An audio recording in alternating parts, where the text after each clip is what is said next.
What's up, everybody? How's it going? May the 4th be with you all. This is a Star Wars edition of Citrico Central Live. I was going to do it by myself, but you know what? I thought I have my partner in crime with me today. Why not? Let's do this thing. OG, my bro, my partner in crime. How you doing, sir? I'm doing fantastic. Italiano, thank you for having me on, brother. Talking Star Wars. And really, we're going to open it up to everything. Really, we could talk Star Wars. We could talk theme parks, studio, whatever y'all want to talk about. But yeah, today is May the 4th. And George and I are huge Star Wars fans. So we always celebrate the holiday. So yeah, it'll be a lot of fun. Thanks for having me, George. Absolutely. And we have a few people in the chat already. We have my babe, the one and only Abby. Happy May the 4th to everyone. And then we also have Jesse Adventure saying hello and also dropping an orange. There we go. Absolutely. Absolutely. Yeah, no, this is fun, man. This is fun. You know, you recently went to the LCAP, right? To see some Star Wars stuff. I have. Yeah, it was the not this past weekend, but the weekend before. It turned into a Star Wars weekend for me, which I really wasn't planning on to. I went to the prequel marathon that they had on Friday, and then on Thursday. Then on Saturday, I went to the 20th anniversary of Revenge of the Sith. So I went Thursday and I went Saturday. I missed Friday, the in-between day, and lo and behold, Hayden Christensen and Samuel L. Jackson are there. Oh, yeah. I mean, to meet Sam Jackson would be amazing. And Hayden Christensen, I'm telling you, like, I'm older. What's up, Brian Peter Show? What's up, Chris West?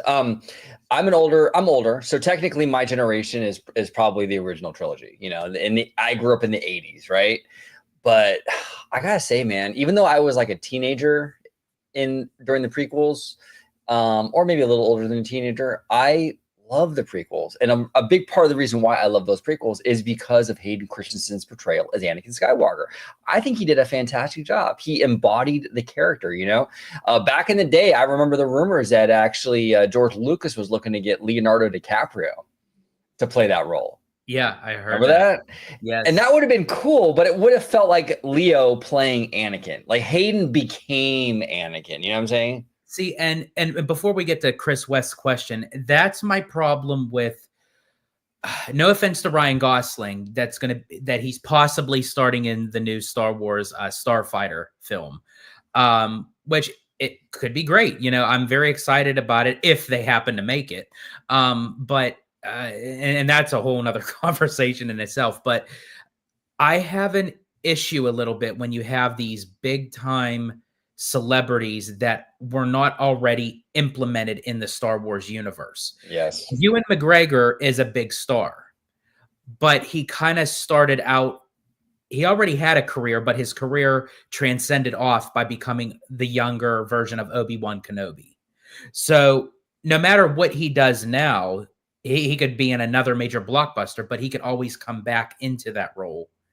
And it won't change. But when you have a star that was never in the Star Wars universe and then you suddenly throw him in, it's like, okay, now it's Ryan Gosling in a Star Wars movie. Yeah, it feels weird. It feels weird. And Ryan Gosling, actually, for those of you at home that don't know, Ryan Gosling has a deep connection to Disney.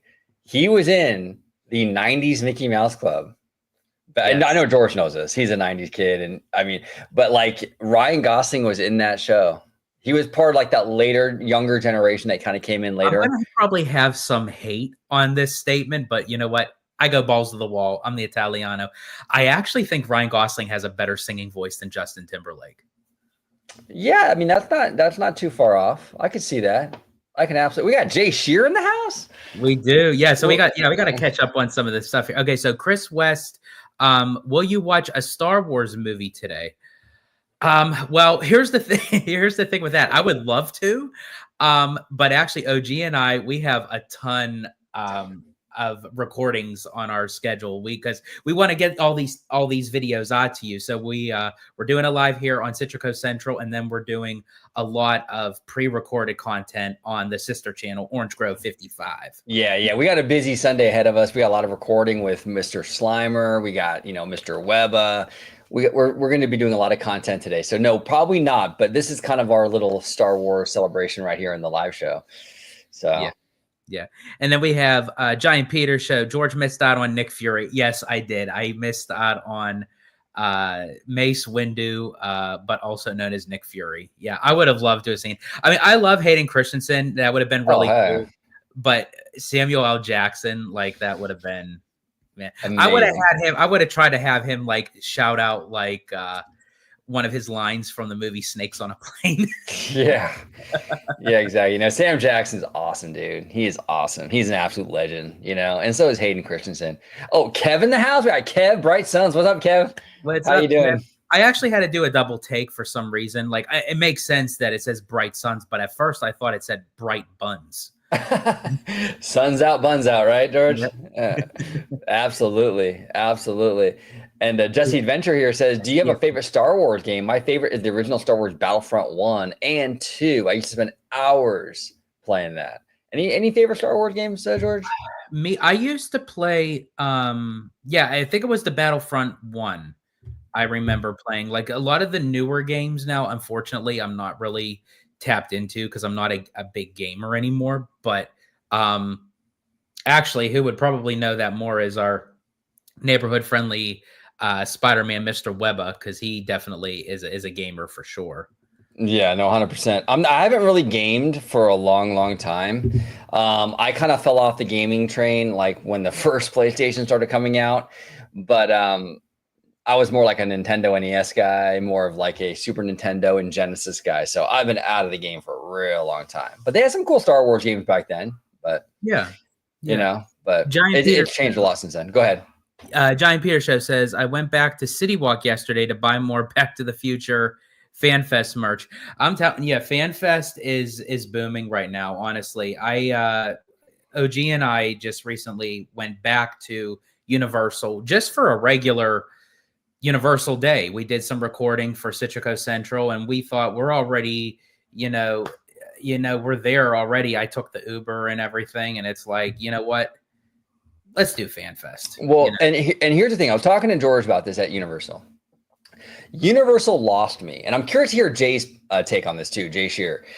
Universal lost me personally as a fan when they went through their Minion, Despicable Me era. Everything was the freaking Minions. It was just Minion.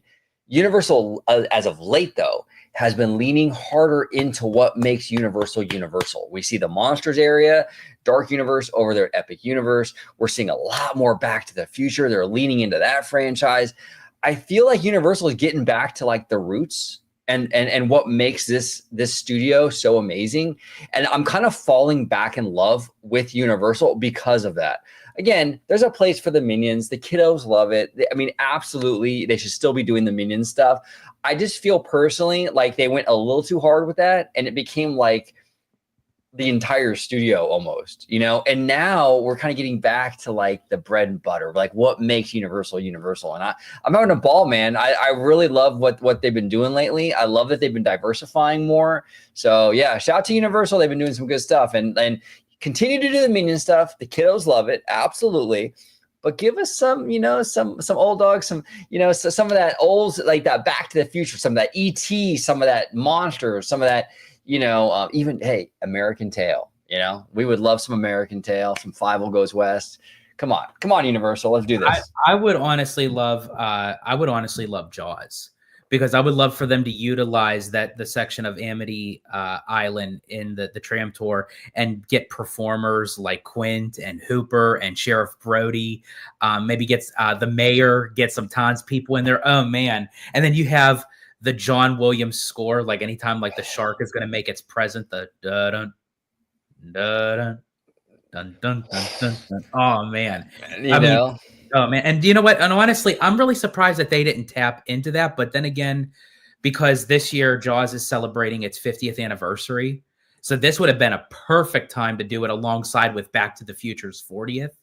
But I think that Universal didn't know really how well FanFest was going to be. So they didn't really want to take the big hard contenders right away. They just stuck with Back to the Future because I think in the long run, they want a beta test to see where Back to the Future stands with fans for a permanent spot in the park. Oh, 100%. And I want to see Current Universal. And Current Universal, owned by Comcast, is doing amazing things with their theme parks. We were fawning over a fan fest. Epic Universe getting really good reviews. I want to see what Comcast can do for an attraction for Back to the Future. Like and get G Prodigy on that one, because G Prodigy is a hit maker. He's an absolute hit maker. Velocicoaster, Monsters Unchained. I want to see what they can do with Back to the Future. You know, put a freaking DeLorean on a Kuka Arm Universal and let's go to town. I would love that. I absolutely love that. There's so much potential there. So yeah, we'll see. And I think they will. I think Universal is definitely noticing the popularity of the Destination Hill Valley thing in FanFest. George, you got a survey. I got like 3 surveys in my email. I still have to answer from them, but you actually did the survey and they questioned like in depth, literally, like how was the audio? How was the visuals? How was there enough time to get through all the activities? How was the photo ops and everything? And I do wish that I would have paid a little more attention to those questions, especially with the audio, because I would have added, which I didn't, because it wasn't until the second time we went to FanFest I noticed it. With the Back to the Future area, it would have been much better if they had the performers mic'd, because if you were in a certain area and you weren't really close up to them, you couldn't really hear them, and they have the music blasting, which is fine. It's great. I love it. But if you have performers acting out a certain scene, and if you're not really in front of them, you can't make out what they're saying. Exactly. And Universal is very open to feedback. And that's why I keep saying this. It's okay to criticize this stuff. They are doing an amazing job with FanFest. But like George was saying, it's not perfect. And it's good to let Universal know, hey, the little things, right? You have these great, first of all, Marty, dead ringer, whoever they got to, like Jay was saying, the casting with the actors and stuff, perfect casting. Whoever's in charge of the Universal casting for these characters at Hill Valley, spot on. The Leah Thompson character, Marty McFly, perfect. But all you need is you gotta mic them up, because we're standing there, the music blasting, everyone's cheering and having a good time, and you really can't hear what they're saying. So that's, I think, a constructive critique. And I think that if Universal, if you ever get a chance and you watch this, something to think about. But it's an incredible event. And I'm like, Jay here says you guys were hanging out with actors on the set of Back to the Future. You can't do that online. It's a memory right there. 100% a memory, Jay. I mean, this was such a goosebump inducing thing. When you get on that tram and they're playing the Huey Lewis and the News back in time, I think the song is called, and they're telling you, hey, we're going back to 1955, and they're kind of schooling you, hey, you don't use modern slang. They don't know what fire means. They don't know what Slay Queen means. Be cognizant of that. They don't know what the internet is. They were kind of schooling you on how to be appropriate for the 1950 time period era. And we get in there, and they set the tone perfectly with that tram, and then they drop you off in Hill Valley, and there's all these actors and actresses in 1950s gear, and the music, and you see the clock tower. It just takes you into that film in such a beautiful way. I'm telling you, it's an incredible experience. It's a celebration of not just the franchise, but I think it's also a celebration of just Universal in general and their rich history. So well done, Universal, man. And just little things. Mic the actors, and I think pretty much that's it. So yeah, I agree. As far as for Back to the Future, yeah, I think just have your actors mic'd, and yeah, you're golden. Jay says, we need another property based on a book like Jurassic Park. That's remarkable. Well, it's actually funny, Jay. On the list with the survey that I got, Jurassic Park /World was one of the options to choose for a possible IP to be used for the next FanFest. So Universal is already looking into the next one while the first one's going on. And they want all our critiques and feedback forever. Whoever has gone to FanFest, I highly suggest and recommend, please fill out the survey, because your suggestions, your answers will dictate to what we will experience for next year. And some of the IP properties was Jurassic Park / World. They did mention again Back to the Future. They did mention One Piece. Zelda. What was it? Zelda. Zelda. They did mention. They also mentioned Jumanji. I don't really know how I feel about that. I think it's a cool IP. I mean, if they really know how to bring it to life, it may surprise us. I mean, we were surprised with One Piece, but I don't really know how that would translate well in the park. The other one, because they're starting to, speaking of One Piece, that they're leaning more into anime. Yeah. And the one that kind of surprised me was they had Spirited Away on that as well. That would be phenomenal at FanFest. Yeah, I'm telling you, the anime was like the belle of the ball at this FanFest. And again, I continue to say this, I was completely wrong. Obviously, I'm not stupid. I know anime is popular. I just didn't know how much that would really translate into that universal kind of mainstream normie experience. Like, I didn't know if the normies would really be into that and the American audiences.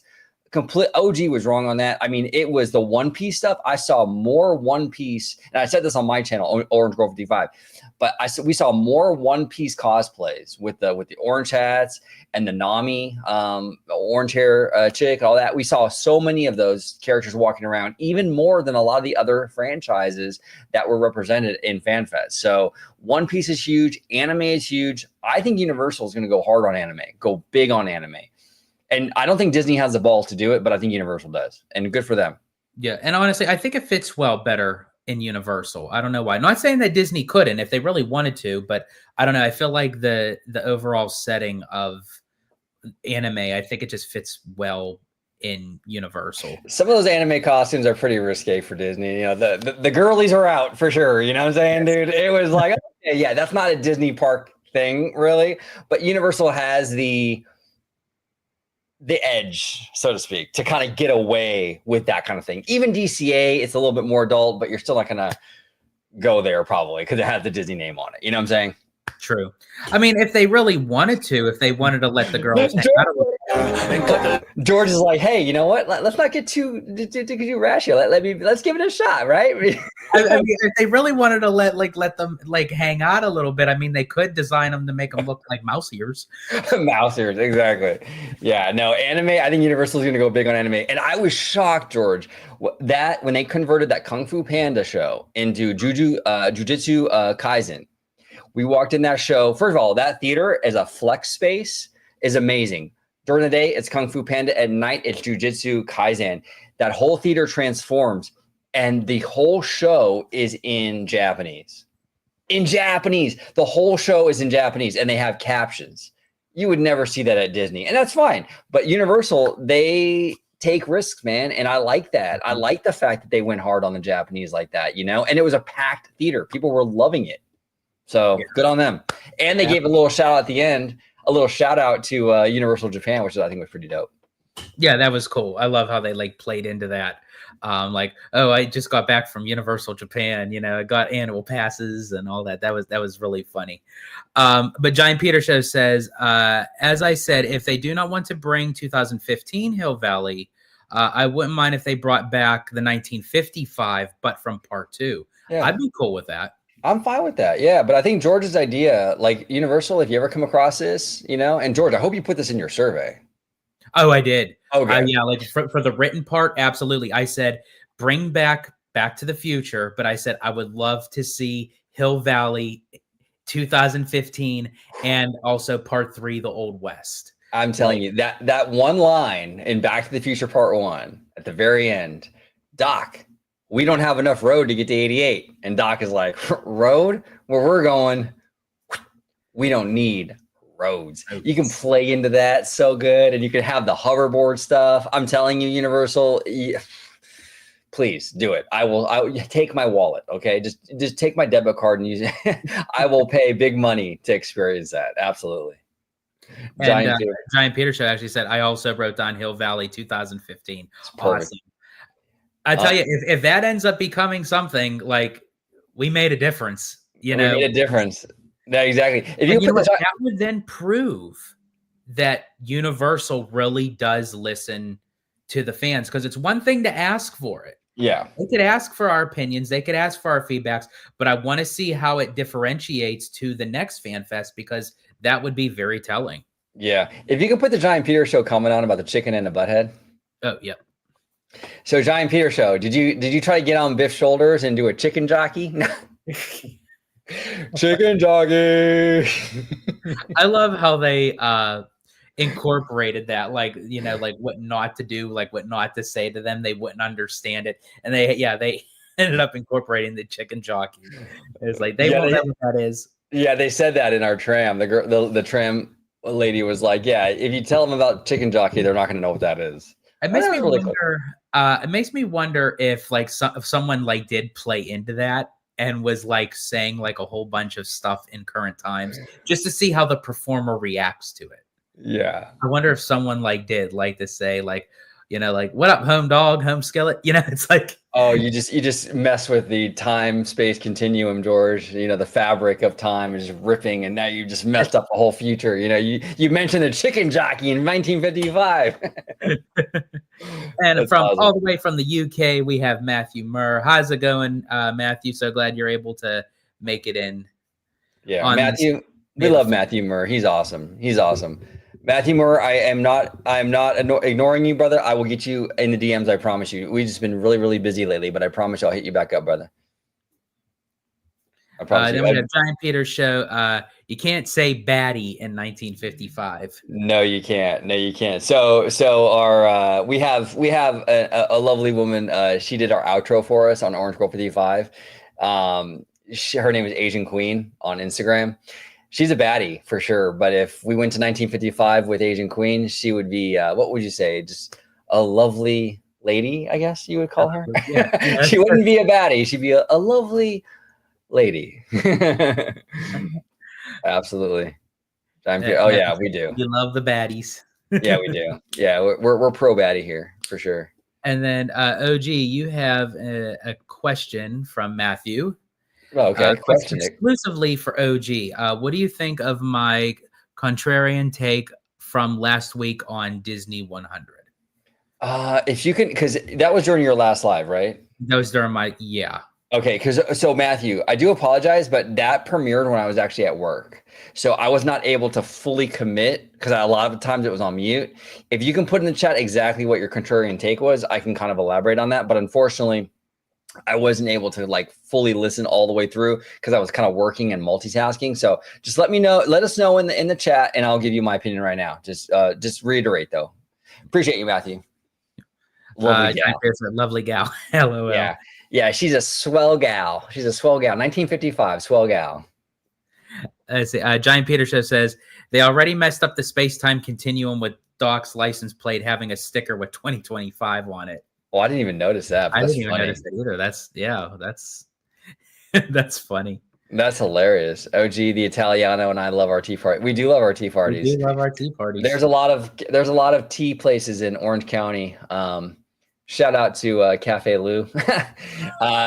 Amazing tea places. But yeah, Abby, you're absolutely correct on that for sure. Who are we kidding? You're really there for the tea. The tea. Yeah, exactly. Okay, here it is. Matthew Murr. My contrarian take was the real reason Disney didn't go too hard with Once Upon a Studio or Wish is because Disney 100 simply could never be as big as Mickey's 100th in 2028, just to refresh. Okay. Yeah, and that's possible. See, the thing with the Disney 100 is it's a very broad kind of scope. It's very hard to kind of narrow that down. And because you're dealing with 100 years of this entertainment conglomerate, which includes not just Disney animation, not just Disney live action, not just theme parks, not just television, but now you're also including all the history with Pixar and Marvel and Lucas and all that stuff, because Lucasfilm, because that is, whether fans want to believe it or not, that is part of Disney now, right? So I would agree with you, Matthew. It's very hard to take this juggernaut, which is massive over a 100-year span history, and kind of narrow that down into a marketing campaign. I honestly think Mickey's 100th will be a lot easier for them to do. Absolutely. I think it'll be more successful because there is more of a laser focus on like one thing and not like a bajillion things. It's like you don't know where to focus, you know? Now, let me ask you this, bro. When it comes to something like the like Wondrous Journeys. I absolutely love that fireworks show. One of the best I think that Disney has done for Disneyland.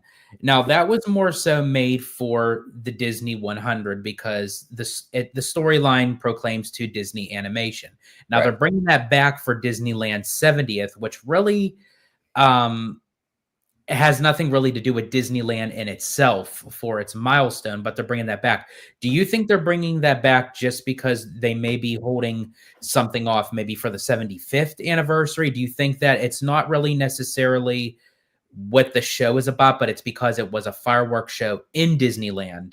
So to Yeah. kind of play tribute to, like, with the paint the night and everything, let's bring back some nighttime entertainment that was part of the history of Disneyland. Yeah, I think so. I mean, I think it's a couple things. I think well, logistically, they only have so much money they can spend on these anniversaries. So a lot of the money might have went to other things, and they felt the fireworks show was something that they can sort of like put on the back burner and just kind of bring Wondrous Journeys back. They probably figured they could do that because of what you're saying, George, where it's like for the 75th, we're going to go all out with a new park-centered anniversary fireworks show.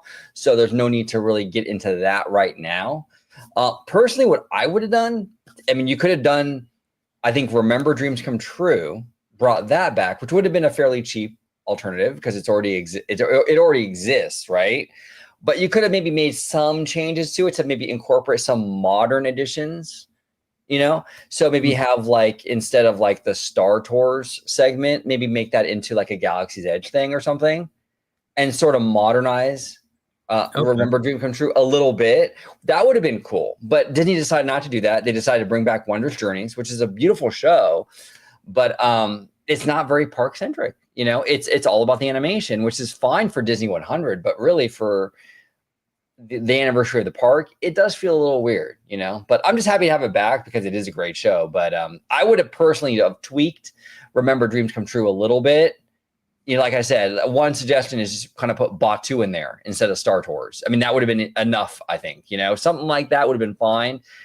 And maybe instead of like some of the maybe with the Toontown segment, maybe add a little bit of Runaway Railway audio in there, and I think you're good. But yeah, I don't know. They went with what they went with. Do you think that we'll get a brand new original show for the 75th? I do. I definitely think we're going to get a brand new show for the 75. Yeah, I absolutely think we will. I am absolutely a tea connoisseur, 100%. I know all the good spots. Giant Peter show. We needed the 60th World of Color back. They even had Star Wars in that show. They did. Now, George, you have some thoughts on that, though, right? Star Wars? Yeah, I do. Yeah, I do. And I know this is probably the worst take on May the 4th. But for me, I feel like utilizing even Marvel, and Marvel has a bigger presence in DCA than it does Star Wars, but of what World of Color, for me, of what it represents was that classic, the Wonderful World of Color with Walt Disney, with the Sherman Brothers that wrote the song and everything, the Wonderful World of Color, like that kind of. But when they threw in Star Wars and Marvel into that, it kind of lost it for me. It's like, okay, now we're just grabbing a whole bunch of popular IP and we're basically just like shoehorning into this show.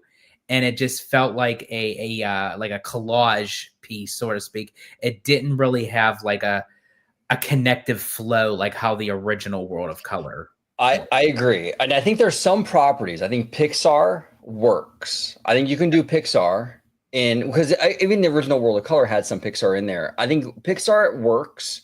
It's definitely like the sister studio of Disney. So I feel like that kind of works in a World of Color, but Marvel and Star Wars feel like different animals to me. And for the context, like you were saying, George, of a World of Color show, it does feel a little weird. And I'm not one of these like really like purist fans. Like I love like Star Wars in the fireworks shows at Disneyland. I dude, put Marvel in there too. I'm cool with that, But for some reason, when you have a show based on the old TV show of World of Color, it just feels weird to have Star Wars and Marvel part of that.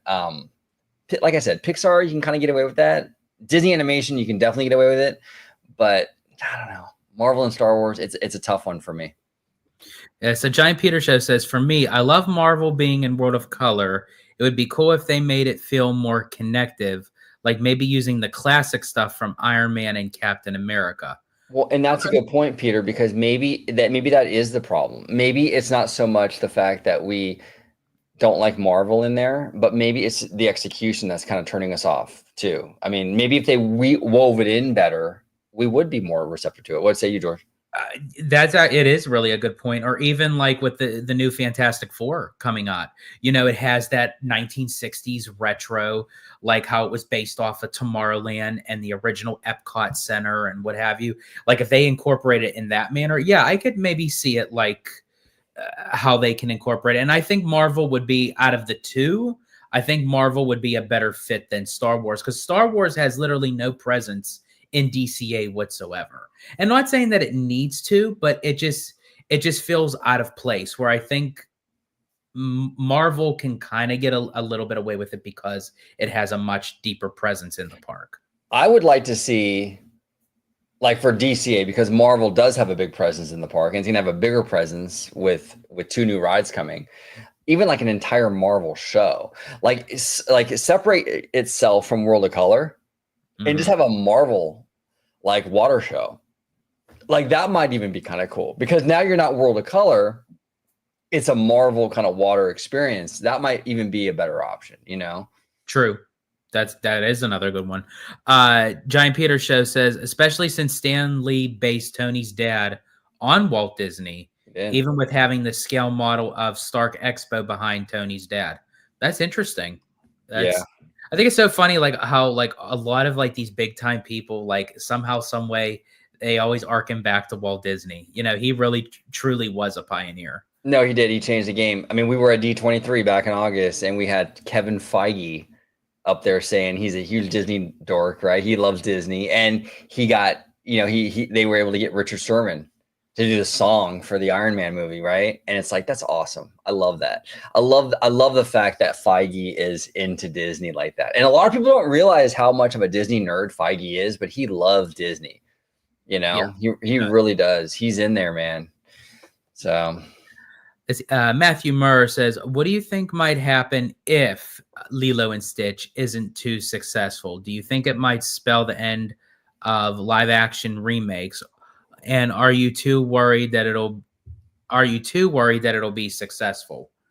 Well, the first part, I really think Lilo and Stitch is going to do very well. Me too. I don't think they have a problem there. If it was an issue, just to say hypothetically, would that stop them from live action remakes? I don't think, even though, they didn't really have a home run with Snow White. And even if Lilo and Stitch was, I still think that they would kind of push through. They may cut back, like how many that they would do, but I don't think that they would get rid of it entirely. But being that I'm believing, and OG's believing, that Lilo and Stitch is going to be a success, once they get those numbers, they're definitely not going to slow it down. Yeah, and Matthew, not only do I think it'll be successful, I think it's going to be one of the biggest movies this summer.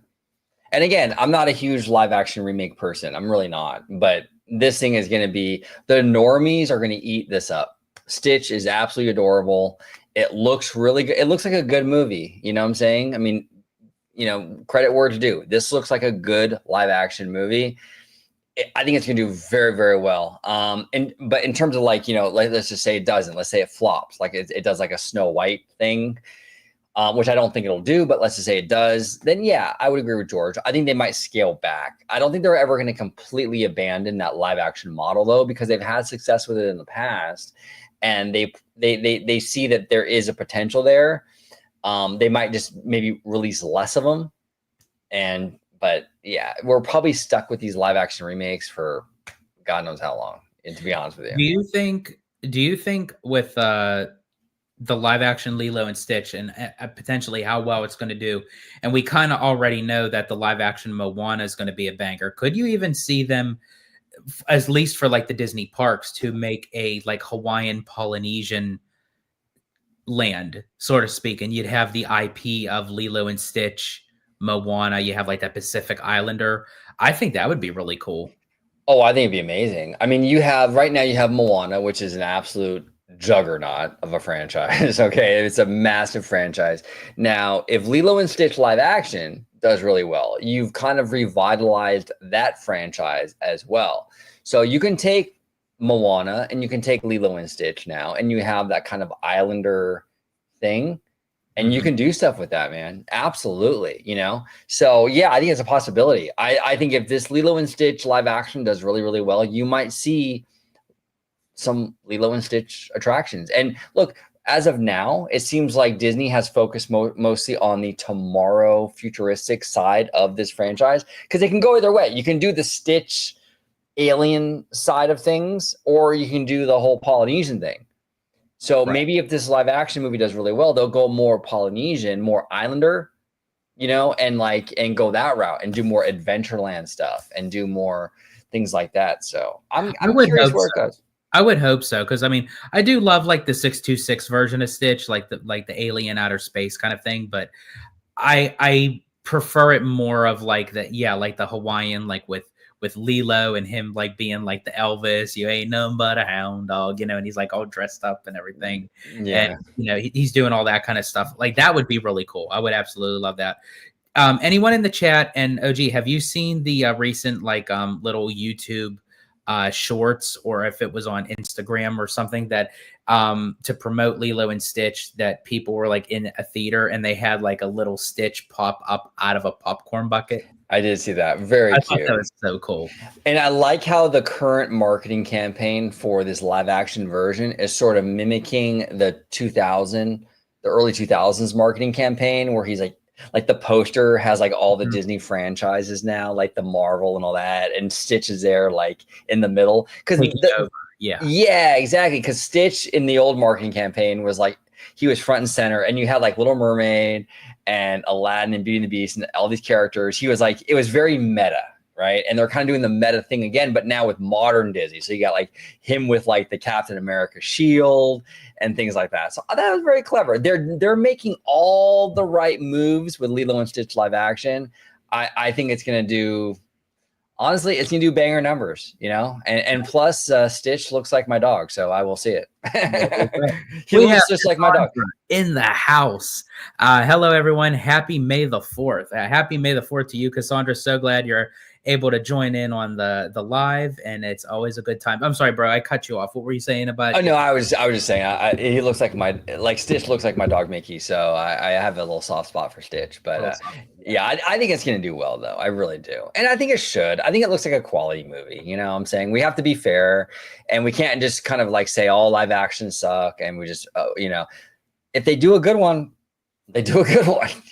So like it. I'm all about promoting and rooting for success when films are quality, and this one looks like quality. So Yeah, I agree. So everyone in the chat, let me know because I forget who asked. I don't know if it was no, it was what was his name? Chris. I'm sorry, I wanted Chris to West. Chris West, thank you. Yeah, you asked earlier, are we going to watch a Star Wars movie today? And as I said earlier, unfortunately, we have a stacked schedule today of recording. But everyone in the chat, let us know if you're actually going to be watching any Star Wars movies today, and if so, which ones? Or maybe a Star Wars series. Are you watching The Mandalorian, Andor, Ahsoka? Absolutely. We have Chad Freeman. May the 4th be with you all. Well, thank you, Chad. Welcome into the chat. Yeah, absolutely. Welcome, Chad. Appreciate you. And Abby says, I'm so excited for Stitch. Yeah, Stitch is like one of her biased characters. She loves Stitch. It's actually kind of funny that like when she gets in her little mode, I call her my 626. That's great. That's great. And let's see. Cassandra says Stitch will be a box office hit for sure. Yeah. I completely agree. I feel like Disney kind of struck gold already because I feel like Stitch was a more success than the animated film in itself. I feel like Stitch as the character took on, like, he was like the merch king for how long, like, and he's still honestly very popular, but I think the way that they're bringing him back in a new way for a new generation, it's just going to revitalize the franchise and the IP to have a bigger presence in the park for sure. Yeah. Yeah, I know 100%. Giant Peter Show says, I'm not watching Star Wars today, but I might watch the Star Wars Rise of the Resistance POVs for fun. That's cool. That's some nerdy shit, Peter. That's some nerdy stuff right there, bro. I love it. I absolutely love it. I rewatched the Rise of the Resistance POVs today. Awesome. Absolutely. Nice. And then Cassandra, I will be starting the Andor series tonight. I gotta start that. I gotta check out season 2. I watched all of season 1, but I haven't seen season 2 yet. And I heard it's really, really good. Yeah, I've heard with Andor, how did it word it? It said Andor brought in 300 million. I don't know, like, how it was worded. It wasn't like 300 million. It said something with the subscribers, but it was like $300 million of something. Yeah. Like, of subscribers that tuned in for it. Yeah. I mean, I think Tony Gilroy has really, which is ironic because he's not really a Star Wars fan, but I think he's done some of the best Star Wars with like Rogue One and what have you. I mean, yeah, I hope this series does really well. I hope it has continued success because, like I said, with the Stitch thing, I want to reward quality. And it seems like this series is, at least in season 2. I saw season 1 and I loved it. Season 2, I haven't seen it yet, but from what I'm hearing, look, I'm a big fan of Christian Harloff. I don't know if you guys if you watch him on YouTube, but I've been a fan of his for like a decade now. He's amazing. But Christian Harloff said this is a fantastic series. He watched the whole thing because he does like a lot of movie stuff and like he gets a lot of early access. And he said he watched the whole thing. And he loved season 2. And my sensibilities and my taste is very similar to his, so I'm pretty sure I'm gonna like it. Go ahead, George. I unfortunately have not watched anything of Andor as of yet because I always felt like of getting let down with the Star Wars series. However, a good friend of ours, Jay Shear, is all on board with it. You've seen season 1. Actually, I think this is the first time you've watched something over me. I know. And honestly, that's really telling because it's like, the fact that you enjoyed it, it's like, okay. And then a lot of people are hyping up season 2.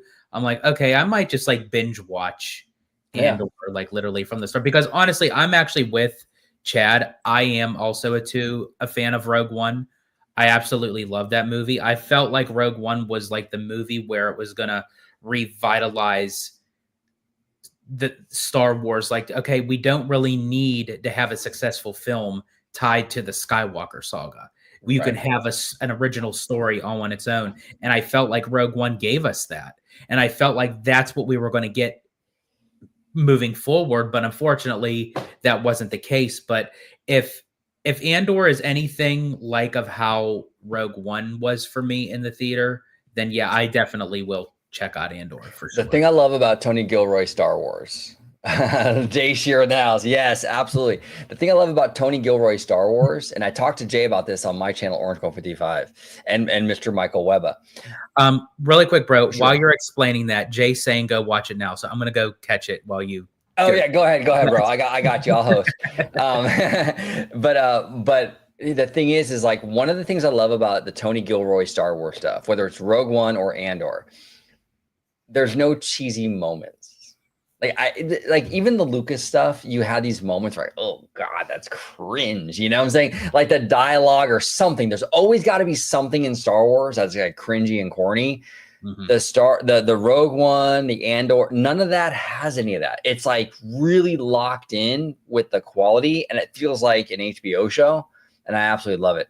Cassandra here says you really have to press OG to get him to watch any movie or TV series. You're right. You do. You got to work me. You got to wine and dine me, I like to put things on my list. Yes, absolutely. I still got House of the Dragon season 2 on my list. I'm working on that one. Hopefully by the time season 3 comes out, Oh, geez, watch this as long as a Walgreens receipt. Oh, 100%, bro. 100%. It's just like, yeah, absolutely. Oh, Giant Peter Show bringing in some of the spice here. Leia kissing Luke was Yes. cringy. That's LOL. that's a perfect example. That's a perfect example.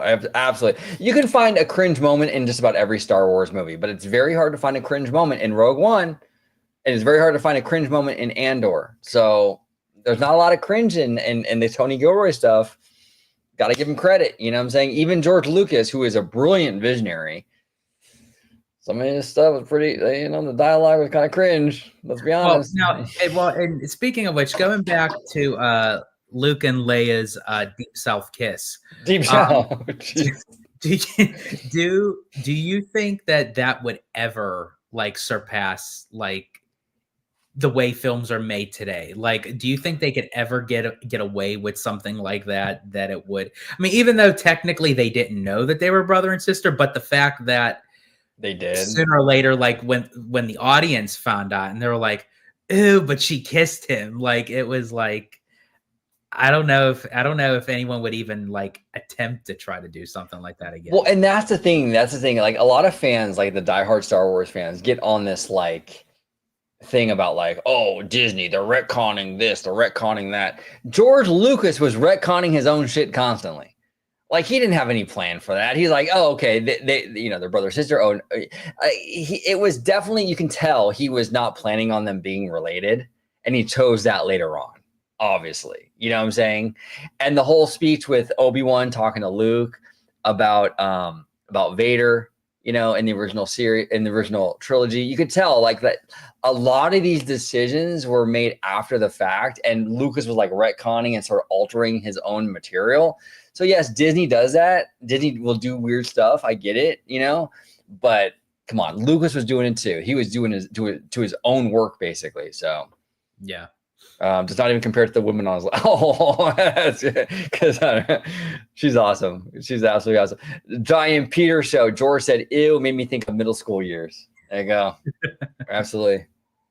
But yeah, and it's it was very like risky, like just like with a lot of stuff, like even with like how George Lucas, like some of his wardrobe choices, for Carrie Fisher, because he always said, in space there's no underwear, so it's like, did he say that? I don't remember. Oh yeah, like that's what it was like. Like in space, there's no underwear there, so she couldn't wear a bra. Wow, that's wild. Yeah. So I mean, so really, could you not wear a bra in space? It's like, but that is absolutely wild. I do want to say though, I think it's important, and on a serious note, like May the 4th, like I really miss Carrie Fisher. I really do. Oh yeah. I mean, she was such a legend and so funny.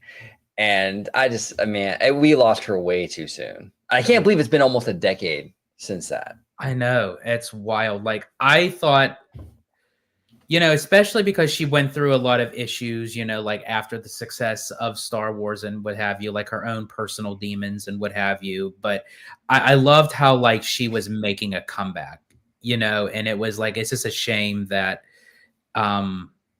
we lost her way too soon. I am glad that she was able to film what she could have, for the, her coming back as Leia. So I am, I'm very glad that she was able to. Well, and that's another thing too. You see a lot of people talk about retconning the sequel trilogy. And I understand it. I understand why people don't like the sequel trilogy. I have a lot of issues, probably as long as a Walgreens receipt, Jay. My issues with the sequel trilogy, right? I mean, there's a lot to be criticized there. But my issue though with retconning the sequel trilogy is that you lose all that Leia stuff. You lose all of Carrie Fisher's last work. And I don't want to do that. As even if you think the sequel trilogy is just total trash, you still had Carrie Fisher in there. You know what I'm saying? So my solution to the whole sequel trilogy thing, I've said it many times, is create ancillary material, whether it be new movies or new shows that kind of fill in the gaps and explain and better flesh out the story of the sequels, similar to what the Clone Wars show did for the prequels. So if you're going to, I think that's the way to kind of go about it. Make a Palpatine series, Disney, like a limited, like HBO quality Palpatine series explaining the contingency plan and all that Rise of Skywalker stuff, dude. Like that would be super sick, dude. And have like hour-long episodes, do like maybe 5 or 6 episodes. I would be all on board for a Palp show. I love it. There's a YouTube channel out there. I have to get the actual name of it. I've been seeing it pop up on my feed because I've been like searching a lot of like Star Wars stuff, especially like with Star Wars Night at Disneyland, May the 4th, which is today, obviously. But this YouTube channel, I guess this person utilizes AI, and they create these little storylines of things that would be very intriguing to see in a movie or in a television series. For instance, I watched one where Darth Plagueis is actually talking to younger Palpatine when he was his apprentice. Oh, that's cool. And the AI literally looks like Ian. Like his portrayal, but just like a really young version. And I thought, wow, why can't you make a series on that? Like, and I know that they were kind of going off of that with the Alkalite, but I mean, like, they missed all the correct pathways, and they went in every direction that they could with the Alkalite. And I watched like a piece of it, and I was like, I can't finish this. This is too cringy. Yeah, Acolyte had potential because you could have taken the Game of Thrones kind of House of the Dragon sort of thing, like that formula, and made a dope series about the Sith, and they're all kind of screwing each other over, trying to get to power, like that Game of Thrones sort of like concept. You could have done amazing stuff with that, but they kind of went in a weird direction with that show. Yeah, I agree. Yeah, AI is insane. Like it is. It works like in a benefit, like, with a lot of creativity, with a lot of like content, what have you. But at the same time, it's also scary in a sense, because it's like, is AI going to take over basically us, like of how we create stuff, because it creates it for us, so hopefully, we can have as Obi-Wan takes the higher ground, hopefully we can have a middle ground with AI. Yeah, you never know. You might be riding in the year 2055 for Disneyland's 100th. You might be riding pirates with some AI pirates, just wandering around the set pieces. I mean, that would be freaking crazy. Can you imagine Pirates of the Caribbean, fully autonomous animatronic pirates that are not bolted into the ground? They're able to free roam, and they have AI learning capabilities. So they're walking through, they're acting like pirates, they're interacting with the boats, but they're not bolted down. They have learning capability, bro, dude. That would be sick. And honestly, and I would love for AI to be utilized like that, because honestly, I would like it so real.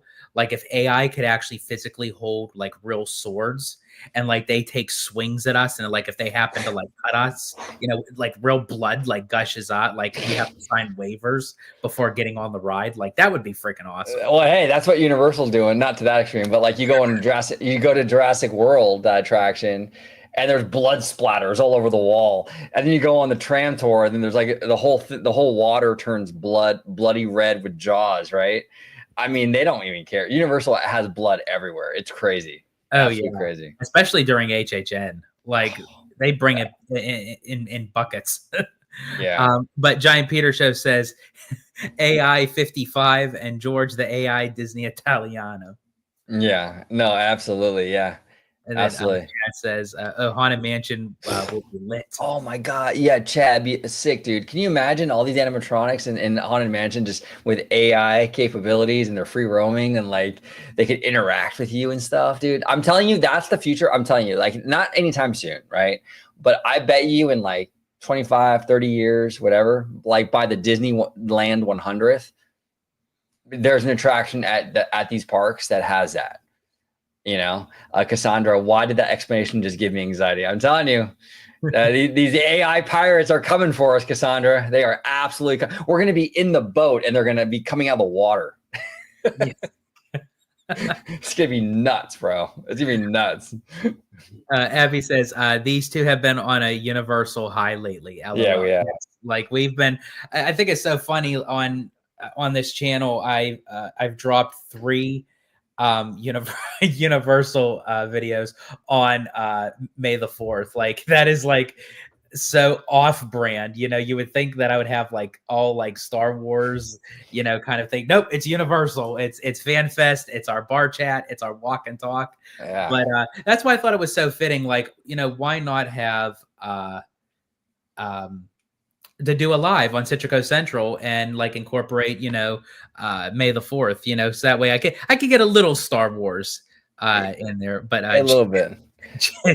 George, you have to sign a waiver Italiano. Yeah, that's exactly. For me, like everything, like it's always like signing like a waiver or something. Like you're signing your life away. Because me, like I always say, like go to the next extreme.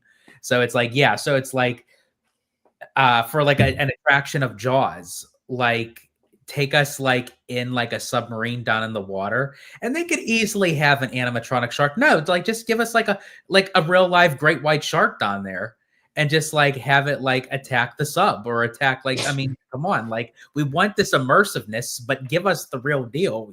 It's again, if you have to sign a waiver, I'd be willing to sign it. No, absolutely, absolutely.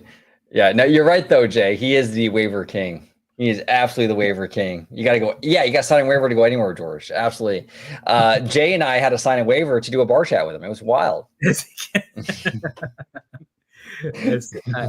Yes, 3 Universal videos on May the 4th. Citrico Central has a great lawyer. Yeah, it's amazing. Amazing guy. Absolutely. The Giant Peter Show and AI George on Pirates of the Caribbean creating lasagna while fighting pirates with swords. Hey, yeah, I mean, I could hold a sword and work a boiling pot of water too all at once. That's the beauty of AI. Yeah, 100%. Now, Matthew Murr with the interesting question: which is your personal favorite Star Wars soundtrack out of all 9 movies? Personally, I don't have like one track, but I can go by era. I think the prequels has the best Star Wars music. Duel of the Fates. Agree. Yeah, I agree.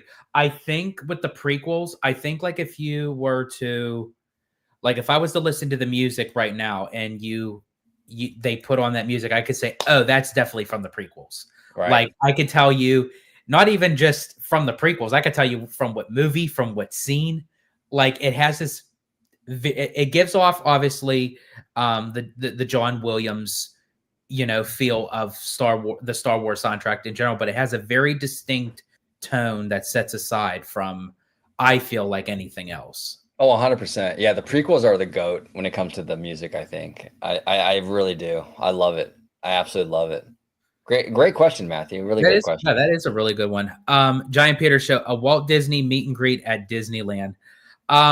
Let's get through the audio animatronic first. Let's see if Disney can help us. But actually, there is a guy that goes around. I mean, he's not like an official cast member, but he does look like Walt Disney. He dresses like Walt Disney. And anytime that he's in the parks, like he wears the suit, he has the pin, he has his hair with the mustache and everything. And people stop him. Like he is very popular, that people know him from social media, that when he's in the park, people will just line up just to get a picture with him. And it does make me wonder, does Disney like recognize that, and it's like, I don't know if they would go that far. Because it's a slippery slope with that, Peter, because there's a fine line between paying respect and homage to like kind of like milking the man. So that sounded terrible. God, that sounded terrible. But you know what I mean? But you know what I mean, okay, Peter? Yeah. You know what I mean. So horrible, absolutely horrible. But like, you know what I'm saying? So they now having a meet and greet doesn't sound that bad. Yeah, it's like, oh geez, oh my gosh. But like, there's a fine line there. So like they have to really walk carefully with that with Walt, like, and also you have the family involved. I mean, I know the family was really involved with this animatronic Walt coming on the 70th and stuff, and they weren't even really that happy with it initially, but they've come around. But it's just, there's a lot of stuff that with Walt Disney that you have to be really mindful of. So I'm not sure Disney would want to kind of dive into that, quite yet. Yeah, I don't think they would appreciate their great-great-grandfather getting milked. Yeah, probably not. Yeah, probably not. But Peter, continue. Oh, yeah, exactly. Yeah, Cassandra. Yeah, absolutely. Let's see, where Peter with the animatronic AI. No. Cool. So yeah, Peter. Now Asian Queen, because we're on Citrico Central. Asian Queen is actually a lovely lady. She did our she's like an Instagram influencer slash model, right? From Canada, right? And she's got this great French accent. She's awesome. We love the Queen. But she does our outros for us over at OG55, right? And she's really, really cool. So that's who he's referring to. We need an animatronic AI Asian Queen on Rise of the Resistance. I completely agree with you, Giant Peter Show. Have her on there with a dope like red lightsaber. Oh shit! Sorry. Milky Mouse, huh? Yeah, exactly. Oh man. Let's see. Jay's responding to Matthew's question. So for him, it's the opening crawl music from Star Wars, but that's a tough choice. Yes. Yeah. No, actually, I'm sorry, George, to cut you off. But here's the thing, too, Jay. Like to kind of tie to the theme parks. This is what we were talking about on a recent video on OT55, where it's like, how does Disney create an entire land, 14 acres, about Star Wars, and not incorporate the music of Star Wars? The Star Wars music is a character in and of itself, and to walk into that land and have it basically be silent feels like such malpractice. And I don't hate the land. I think the land aesthetically looks dope. I think it looks perfect. It looks really, really cool. I don't need Tatooine. I think Batuu looks really cool. But like, let's have the Star Wars music. When you walk into Galaxy's Edge, under that tunnel, you should be hit with some John Williams. Just let it like waft on you, you know? Like the John Williams music. Dude, like I don't know, like what Disneyland is becoming, milking, wafting John Williams. It's like wafting, yeah, exactly. We love wafting. Yes, we do. Jay continues. By the way, the John Williams documentary on Disney Plus is amazing. I've been wanting to check that out. I still have to, but I could imagine that it is, because anything that John Williams does, whether it's for Disney, whether it's for Universal, anything he touched is orchestrated like cinematic masterpiece. Exactly. And he actually was recently at the Walt Disney concert hall. Actually, the day that I was passing it when I was in LA, he was in there. I mean, they had him in a wheelchair. I don't know, like if he can't walk too much anymore, but I mean, he still seemed very, vital. And he was like, everyone gave him a standing ovation and everything. So it was really cool that he was there. And he's still, I mean, he's in his 90s. God bless him. He's still kicking. Yeah, he is. Absolutely. And then Jay says, put it on the list, OG. Yeah, exactly. It's going on the CVS receipt or the Walgreens receipt. Walgreens receipt, another add-on. As a Giant Peter show, like with a Walt Disney meet and greet, they would have to do the same guidelines as the Back to the Future characters in 1955 Hill Valley. Yeah. The characters in Hill Valley, the Marty is spot on. The Leia Thompson is spot on. I mean, the Doc is spot on. Like Universal, whoever is their casting director for this stuff, whoever does the casting, big shout out to them because they're doing their job and they're doing it really well. Jay says, OG can't talk about the Queen without getting out of control and smacking his mic. Yeah, exactly. Exactly. All coolness goes out the window, Yeah. It's like when I try to say judicial system. I can't say judicial system. Oh God, now I can't. You can't be cool and say judicial system. It's hard, So same thing with the Queen. I lose all my brain cells and I'm like knocking my mic and I'm just a doofus. Judicial. God, wow! I can't do it either. It's tough. Wow. It's tough. I'm telling you, it's absolutely tough. I think that's gonna be the next. That's gonna be the next vlog in the park. I'm gonna go up to everyone and says, "Can you say judicial?" I can't even say it. It'll be like I'll have it written down. Absolutely. Giant Peter here says Dantan and judicial. So exactly. That's how the Pennsylvanians say it, Peter. Yes. That's how they say it. That actually sounds like a cool like Peacock series. Exactly. Downtown and judicial system. We went from milking a dude to Peacock, huh? Wow, George. Yeah, we're. That's so PA. Oh, it's so PA. Yeah. Black and yellow, black and yellow, black and yellow. Black and yellow. Oh, we got Mr. Weber in the house. Oh, do we? We got Mr. Weber? Mr. Weber knocks on George's head. Hello, anyone home? Think Italiana. There you go. There you go. Mr. Webber is in the house, and we're going to be recording with this fine gentleman very soon. So can't wait. Yeah. Can't wait. Cassandra, has anyone seen Thunderbolts, and would you recommend? I have not seen it yet, but I'm going to see it at the LCAP with Abby on Wednesday. But I actually have heard some positive feedback on it. I mean, a lot of people were saying like, okay, this is the best Marvel movie since Endgame. I don't know about that. I have to see that for myself, but it's been doing really well. And honestly, I think it opened with it domestically at the box office $76 million. So that's pretty decent. Yeah, a content creator that I watch, Cassandra, who I absolutely do love. He's not in the theme park space, but his name is Josh. He's from Den. His channel is called Den of Nerds, and he's very cool. I like him a lot because he's very authentic. He will crap on Disney when they deserve it, but he's also very like praiseworthy. Like he will praise them when they do well, right? So he's very fair. He was glowing about Thunderbolts. He said it was a fantastic movie. He loved it, and so. Off of his review, I'm like, okay, I'm curious now. But I'm not really a theater guy. I don't know if I'm going to actually go to the theater to watch it because I don't really do the theater.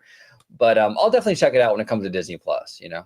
And for all of you who went to the LCAP for whether it was the prequel marathon of Star Wars or the 20th anniversary of Revenge of the Sith, if you go to the box office and show your ticket of proof that you went to one of those events, you will get a $5 ticket to go see Thunderbolts on a date of your choosing. And that's actually what even made me consider even seeing Thunderbolts before it was even released by reviews. It was a $5 movie ticket. It was like, how could I pass that up? Exactly.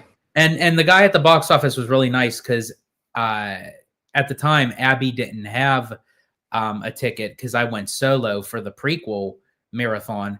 And he said, "Oh, don't worry about it. I'll just give her a $5 ticket as well." So he was really cool. Perfect.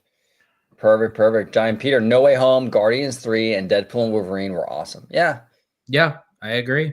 Absolutely. And we got Mr. Theme Park Conductor in the house. There we go. I'm doing the whole Mondo 5 Fires thing. Yes. There we go.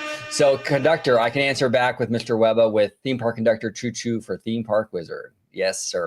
Yes, sir. Both amazing content creators. Theme Park Conductor does a lot of Universal and Disney content on YouTube. Check him out. Friend of the channel, 1000%. Theme Park Wizard is like my little brother. Like I've known this guy since I started my channel, and he is really crushing it lately, especially with his Universal content. Dude, you go to Universal Studios Hollywood with Theme Park Wizard, and it's like you're with a celebrity. Literally. Like we were walking up to the tram, and this family was like, "Theme Park Wizard!" Like it was wild. This guy is like crazy popular, doing a lot of great things. So Theme Park Conductor, Theme Park Wizard. All the love to those two gentlemen, 100%. Absolutely. And Mr. Webber saying to conductor, "Hey, bro, I'm going to FanFest next Friday." Yes, Mr. Webber is going to experience FanFest for himself, which I'm very glad he is, because by that time, it'll only be a week left before it ends. Abby and I are going to go back for a third round of FanFest, possibly on May 15th after our tour at the Walt Disney Studios, since we'll be up that way anyway, because we didn't get to try any of the FanFest food. So we're going to go up there, try some of the food, do maybe like a review on them, and just see it like one last time before it ends. And May 15th is actually, I believe, the only Thursday left that they're holding it. The rest is either Friday, Saturday, or Sunday. Yeah. And that's a thirsty Thursday, Cassandra. That's a thirsty Thursday. And we got Peter says Theme Park Wizard is the East Coast Alicia Stella. Yes. Absolutely. Yes. Yeah, we hey, you know what? East Coast, you got the amazing Alicia Stella, who we all love. She's amazing. She's an absolute treasure. But we got a Theme Park Wizard out here in California. You know what I'm saying? We got a Theme Park Wizard out here in California. So, but we got all the love for both. We love Wizard. We love Alicia. They're both fantastic content creators and amazing people just in general. So Jay Shear, having met Ethan in real life, definitely a celeb. Great dude. 1,000%. 1,000%. His energy is contagious. I look, you know me, like 9:30, 10 o'clock, it's bedtime for me. You know what I'm saying? I get tired. You go to Universal with Wizard, you can stay up till 1 a.m. no Oh yeah, problem. he just goes. That guy is like on constant like espresso.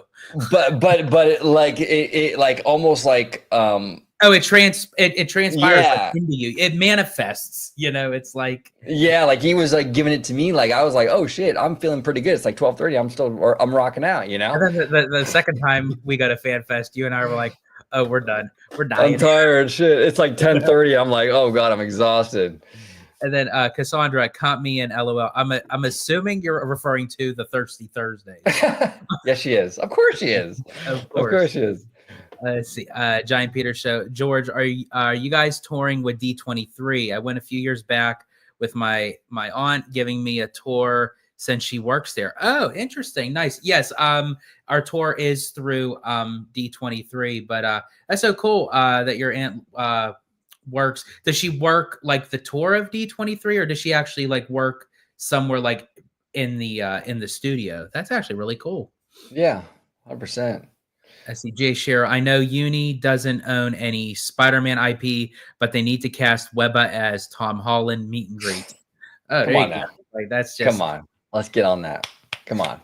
Mr. Webba. Absolutely. I mean, technically, Webba. I mean, if he wanted to like sign on to like any of the future Spider-Man movies, I mean, he could be the Tom Holland stand-in, or like if they need like a stunt guy. I mean, just throw Webba off the building. Like he could latch on. Like he's a stunt guy. Harness him up.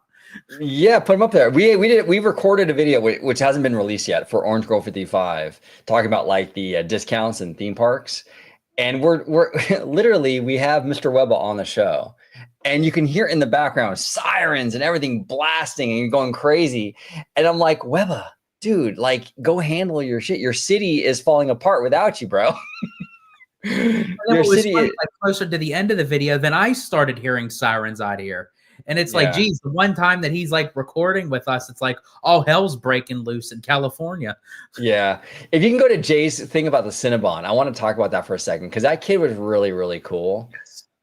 Okay, so Jay here said we were at Universal Hollywood and the guy recognized my OG55T and waited for OG to walk out of Cinnabon to say hi. This guy was really cool. So I went into Cinnabon to get my sister actually a Cinnabon. And George had the OG55 shirt on, and the kid came up and like was talking to George and Wizard and Jay, and they were talking to him. And I came out, and the kid was with his mom, you know, and I shook his hand and everything. Really, really nice kid. That's the kind of stuff, and I think George can agree, and Jay too. You know, where like you do this content every single day. And it's like when you are at the parks and then someone comes up to you and they appreciate the work that you do, it means the world, man. It means the absolute world. It is humbling.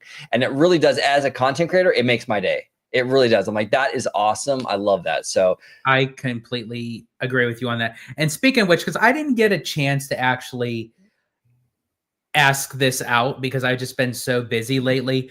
I do apologize. The person, because it happened so quickly, who actually recognized me in Disneyland. I was sitting on Main Street by the there's by Corner. That's it. Well, I'm sorry, what was it? The Coke Corner. Yeah, that they saw me sitting on the chair. We were watching, Abby and I were watching Alice and Mad Hatter do a little game with the kids of musical chairs. And someone was passing by and they went, Italiano, and they left abruptly. And I wanted to catch them to see, but I'm so very sorry, whoever that was. If you are watching or if you happen to see this, please feel free to reach out because I tried catching you afterwards. But yes, to that notion, that is so cool that when you go and do all this content, whether it's a live, a pre-record, what have you, and someone comes up to you and says, hey, I know who you are. You know, right. I love your show. I love your content. I love what you do. Keep up the good work. I can't wait to tune in. It's awesome. It gives you that drive to say, okay, then I want to do more. Yeah. No, 100%. And Grant from Disneyland.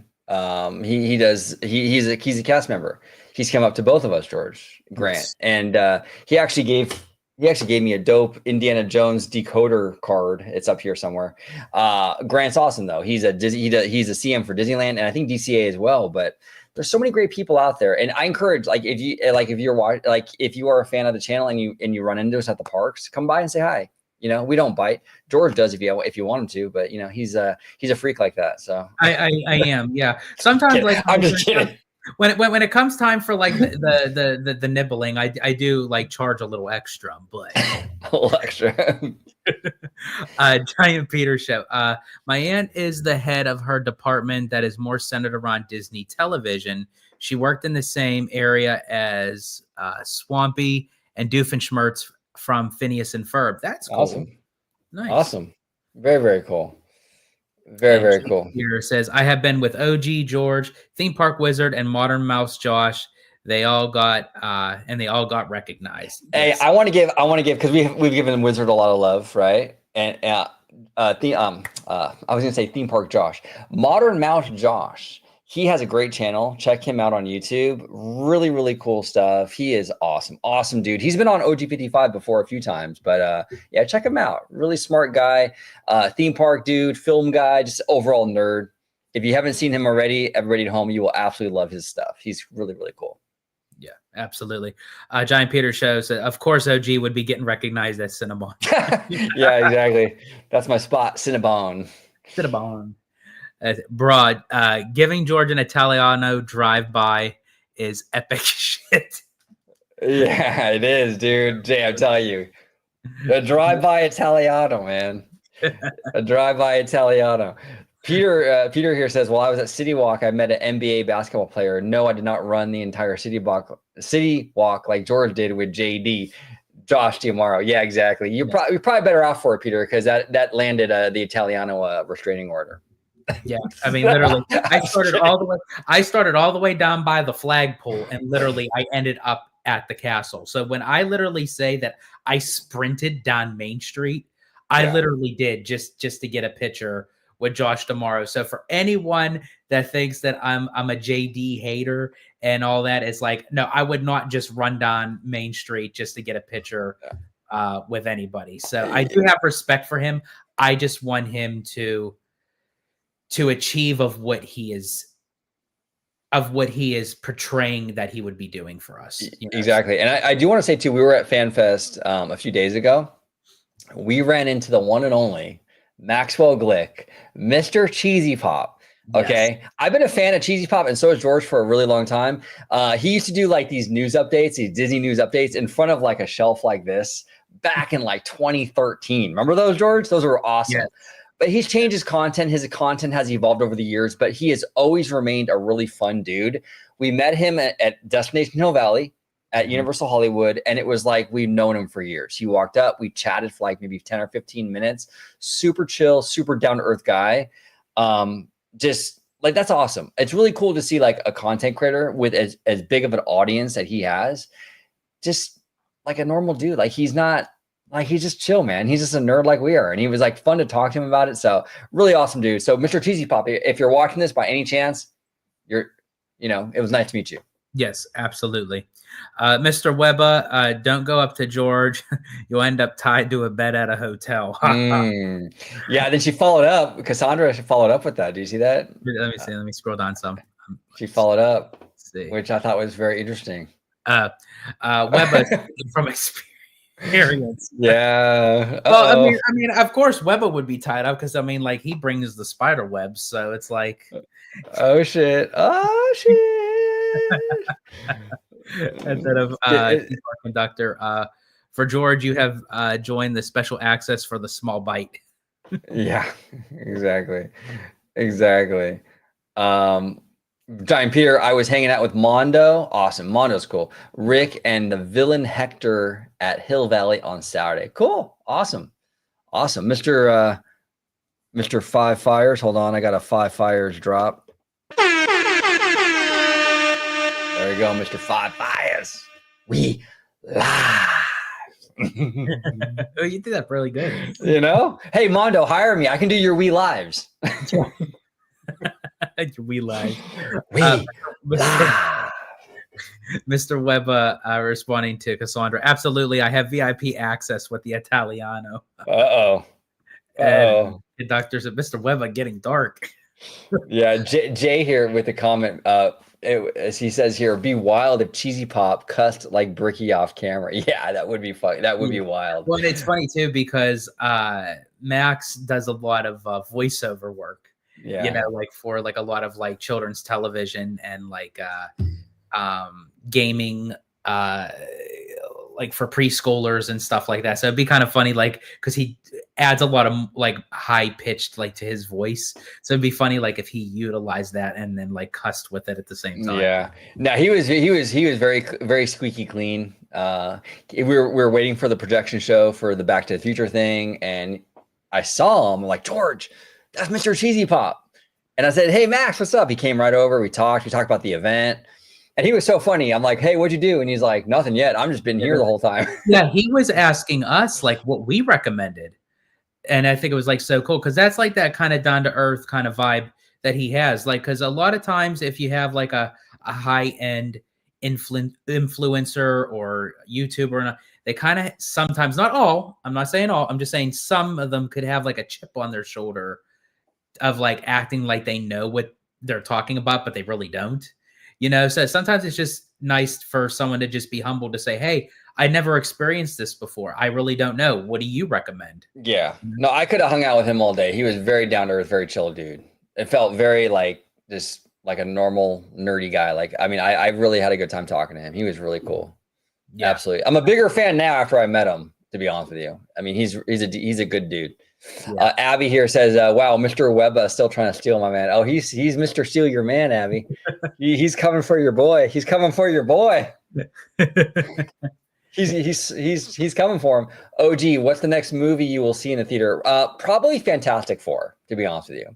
And actually, I want to see Fantastic Four in theaters, and I want to see Superman. Oh, okay. Yeah, I'll probably see both of those in theaters. I've heard good things about Thunderbolts. I talked to Jay about this in the DMs. I agree with you, Jay. I'm probably going to wait for Disney Plus on that one. I know it's been getting good reviews, but probably not going to go into the theater for that. But Superman and Fantastic Four, okay. I'll probably check those out. What about the live action How to Train Your Dragon? I don't know. I'll probably on streaming. Yeah, still not like I think it looks good. It's not going to be a good movie, but you have like a certain like threshold of like what would really get you into it. Yeah, I'm not a theater person. So like, yeah, I'm not like trying to like crap on the live action dragon movie because I think it looks really, really good. And I think it will be really, really good. I'm just not a theater person. So for me, I'm very particular with what I see in theaters. So Superman and Fantastic Four, it's enough for me to like check those out. The Dragon, the live action How to Train Your Dragon, probably not, to be honest. And even Thunderbolts, definitely not. Yeah. I mean, I probably still would have gone to see Thunderbolts once I knew like, okay, people are like really raving about it. But as I said, I ended up getting like the $5 ticket. So I was like, okay, yeah, I'm just going to just go for it, you know, because I mean, where can you ever go and see, you know, get a $5 ticket with a brand new movie, you know? Oh, 100%. 100%. Oh, Cassandra's got an interesting comment there. She said, can you tease any upcoming content? So, okay. Yep. Well, for OG55, I can tease a lot because we're actually recording a ton today. But we actually do have a recording already in the can that we did yesterday with the Italiano and Mr. Webber about theme park discounts this summer. Like, why are they doing that? So that's a great video that'll drop very, very soon. We got a video coming out. It's a reaction video to Theme Park Obsession. He's thinking about moving to Florida from California. We're going to do a reaction to that video with George, Mr. Webber, and Slimer. Slimer lives in Florida, so that's going to be kind of interesting to kind of get that take on like that Florida lifestyle and, you know, how that might be different than the LA lifestyle, right? So that's coming up. And we also have our Hey Bricky reaction. We also have a Hey Bricky reaction, George and I, that we're going to be talking about Disneyland Forward. On Monday, we're recording a video about FanFest and Epic Universe with the one and only Theme Park Wizard and Slimer. So we have a lot of content coming out for OG55. George, we have a lot of content even with Citrico Central. I'll let you do the honor. Yeah, absolutely. Yeah, with Citrico Central, I'll be filming along with Abby. We're going to be doing part 2 of have the person in front of us order. Basically, we order what the person in front of us orders. We're doing part 2. We already have part 1 on Citrico Central. We did it at Disneyland. We'll be doing that. The second part at DCA. We'll probably be doing more. Actually, I just released a video that Abby and I had dinner at Naples at Downtown Disney. We actually had our waiter order for us, which it just released a few days ago. So if you haven't seen that, Cassandra or anybody, definitely go check that out. It was very interesting. We'll probably be doing more of those. Also, Disneyland 70th will be on location covering that. Abby and I, along with OG, Mr. Webba, Mr. I believe Theme Park Conductor, Mr. Theme Park Wizard, Tommy Toon. Everybody is basically going to be the weekend of May 16th. So we're all going to be there. I'm going to try to get as many people to collab with as possible. I really hope, not to interrupt you, but I really hope Donnyland is there. Yes. I want to tell everybody at home, if you're not familiar with Donnyland, he is a in-park Disney vlogger, right?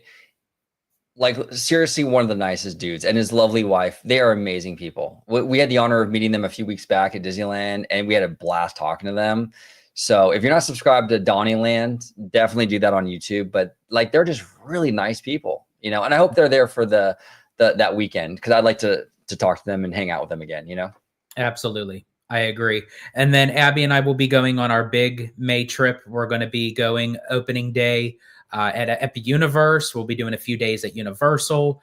Also 5 days at Walt Disney World. I will be covering the basically the premiere of the new updated Little Mermaid show, along with the villain show on May 27th. I'm also going to be reaching out to the one and only Drew, the Disney dude. I'm going to see if he would love to collab while we're down there as well. And then Abby and I will also be doing a 5-night cruise on the Disney Magic. I'm going to try to cover as much as I possibly can. So there's going to be stacked content that's going to be coming out over the next few weeks into the next couple months. And then also we will be in July going on Disneyland's actual 70th birthday for the grand reveal of the Walt Disney animatronic show. So it's going to be a great time. So definitely, please, everyone, definitely stay tuned. Like, subscribe, hit that notification bell, because I'm going to be dropping these videos like OGs be dropping them at the cafes, you know, like I just be throwing them out there, you know, just dropping tips, dropping, you know, whatever, dropping your coffee, whatever, you know, just dropping, just dropping it all. And by the way, real quick, we went to a bunch of cafes over in Orange County, like a couple weeks ago. And I had like 3 Vietnamese coffees. Now, for those of you at home that know me, I have bad anxiety, like to the point where I have therapy once a week for my anxiety. Okay. It's pretty, you know, it's pretty intense. But anyway, long story short, I had 3 Vietnamese coffees. Vietnamese coffee, if for those of you at home that are not aware, is like beyond strong, dude. And I can handle my caffeine. I could have a cup of coffee and a Monster Energy and be fine. 3 Vietnamese coffees, and I was like, we did a bar chat at, what was it? Trader Sam's. Bro, I was like tweaking out, dude. I was like so nervous for, like, my heart was pounding. These coffees like just messed me up so bad. My anxiety, my cortisol level, if you could test my cortisol level that day, it probably would have been off the charts. Oh yeah, I can imagine, because you were like, before we started recording, my leg was like, I'm so fucking nervous. I don't know why these coffees just messed me up, dude. Yeah, like he kept on like turning around, like looking around, like honestly, like he was like on the run, like Leonardo DiCaprio's like Catch Me If You Can. I'm telling you, Vietnamese coffee is really good, but I'm telling you, be very careful with it, you know, because I have a strong tolerance to caffeine. But I had like just a few, like 2 or 3 of these, and they messed me up for like, not the whole day. I was pretty good after a few hours, you know, but gosh, it was like, it was rough. It was rough. I had to have a few beers to calm down my nervous system. You know? No, that is true. And then I also really quick want to just do my plug. I am an affiliate of the Magic Candle Company. If you are lonely, the fact that you're not at the Disney parks and you want to bring some of that magic into your own home, go to Magic Candle Company, and they have a different array of items such as candles, sprays, hand soaps, whatever they have that you would want. Definitely check it out. Upon checkout, use my promo code Citrico15 for 15% off your entire order. And you can reuse that as many times as you want. So however many orders you want to make, put in Citrico15, you get 15% off. Yep, absolutely. And they do also have a SeaWorld line where you can get the penguin food chum bucket smell candle, which is fantastic. No, I'm just kidding. They do not. They do not. They I think it would be really sad if people actually went on there like literally looking for that because they would want that. I don't know like who would want to smell like rotten dead Beducci fish. Like yeah, you know, the anchovies they feed the penguins, man. That candle is amazing.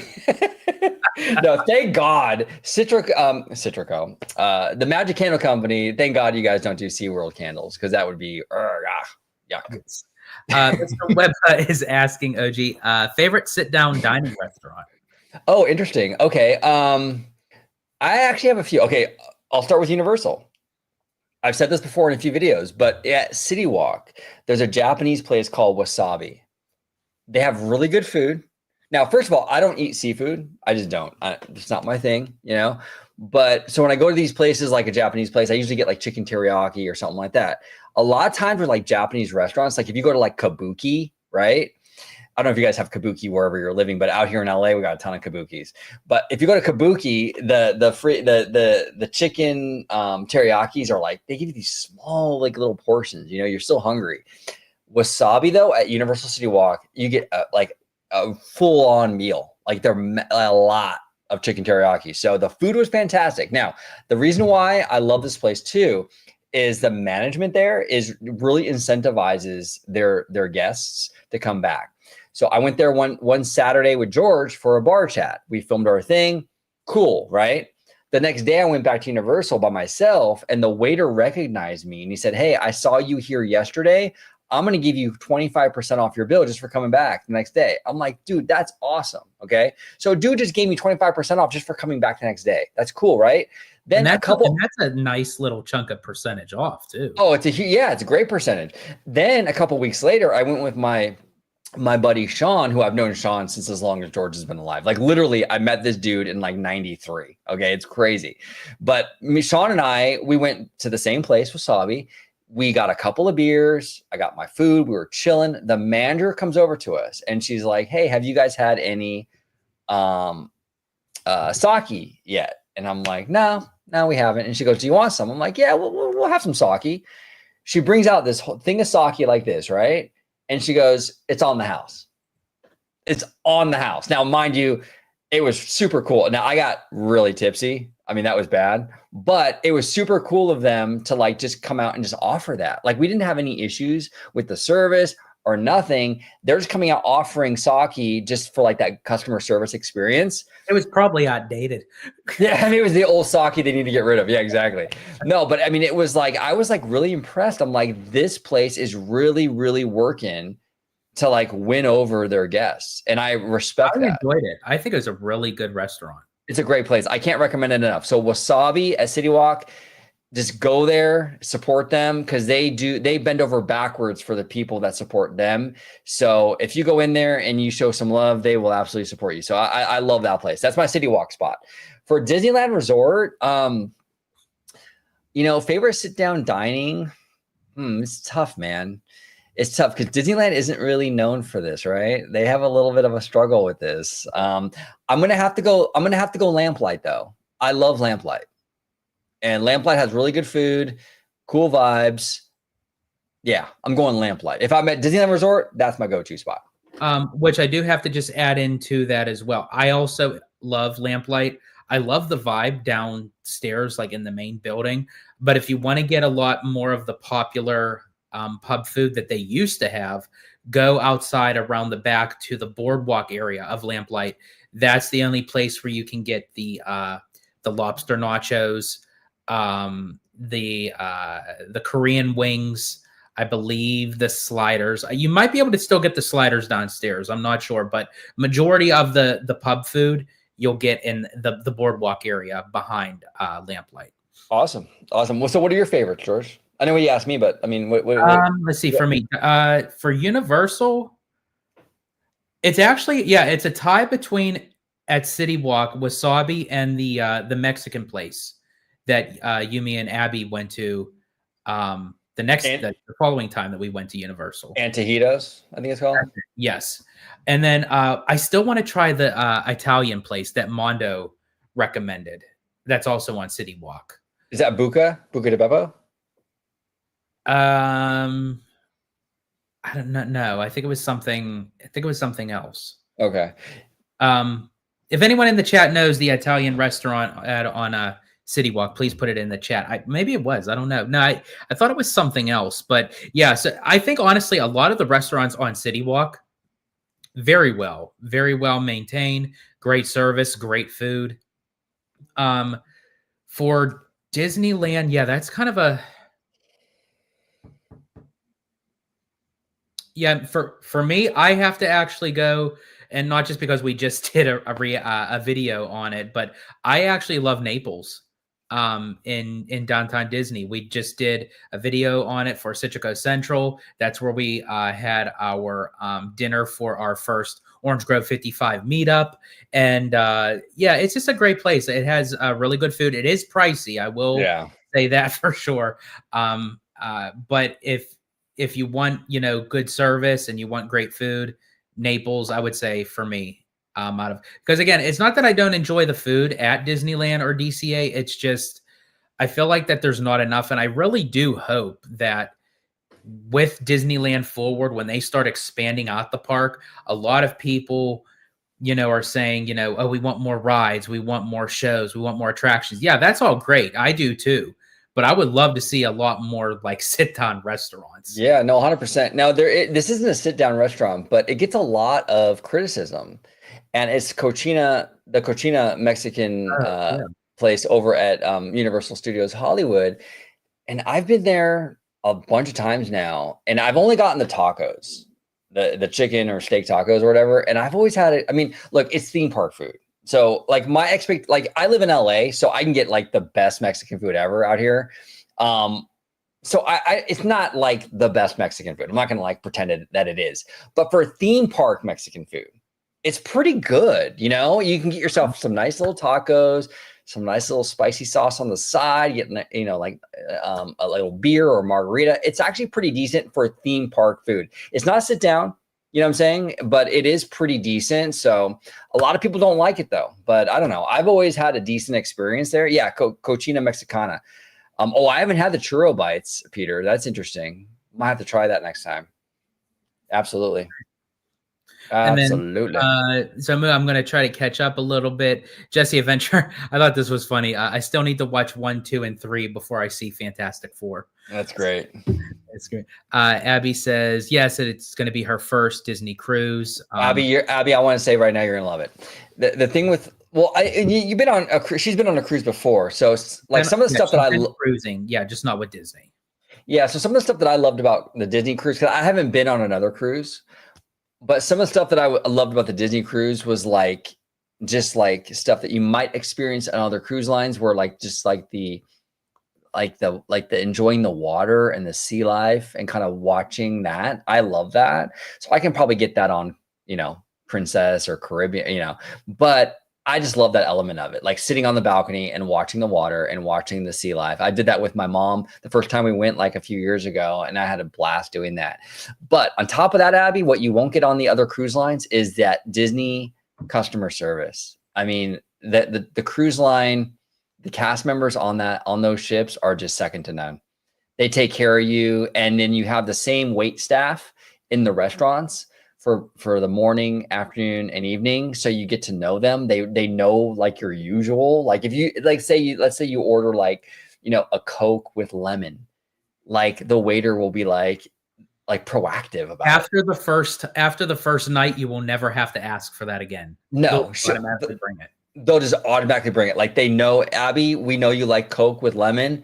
Boom, we got you. We got you. You know, they take care of you like in the best way. Like seriously, the Disney difference, like on steroids. Yeah, it really is. It really is.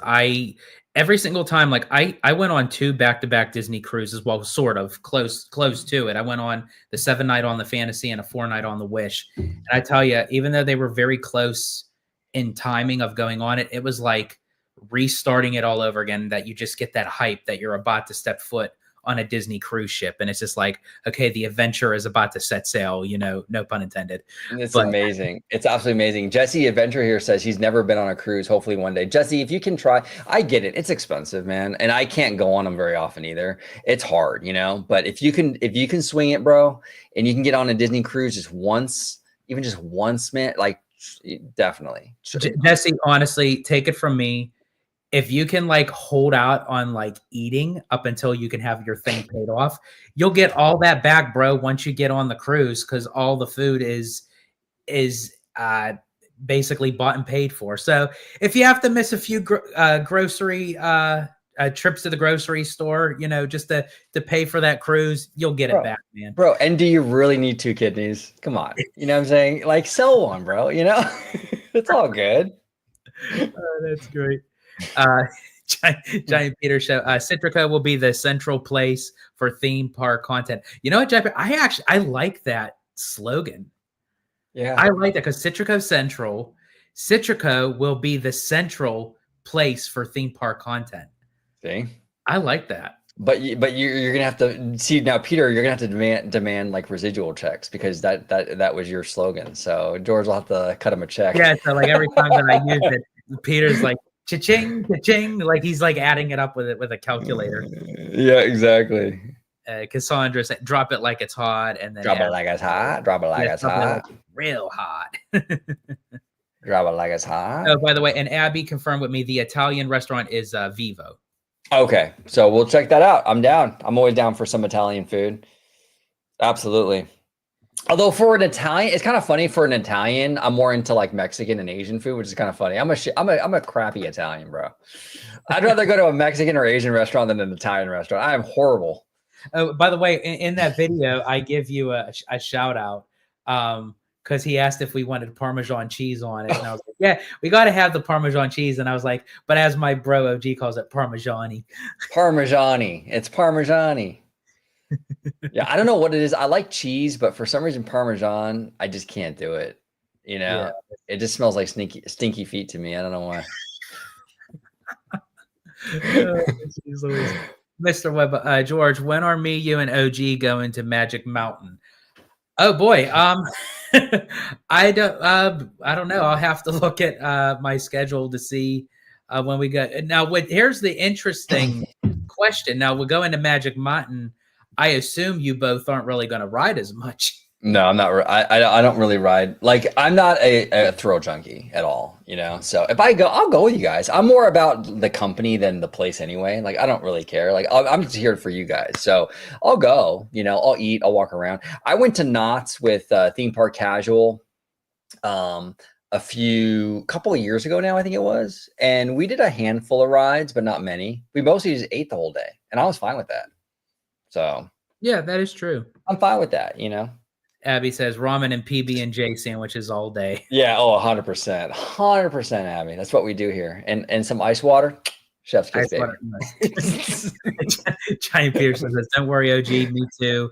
As an Armenian/Persian, I go to Mexican and Greek restaurants.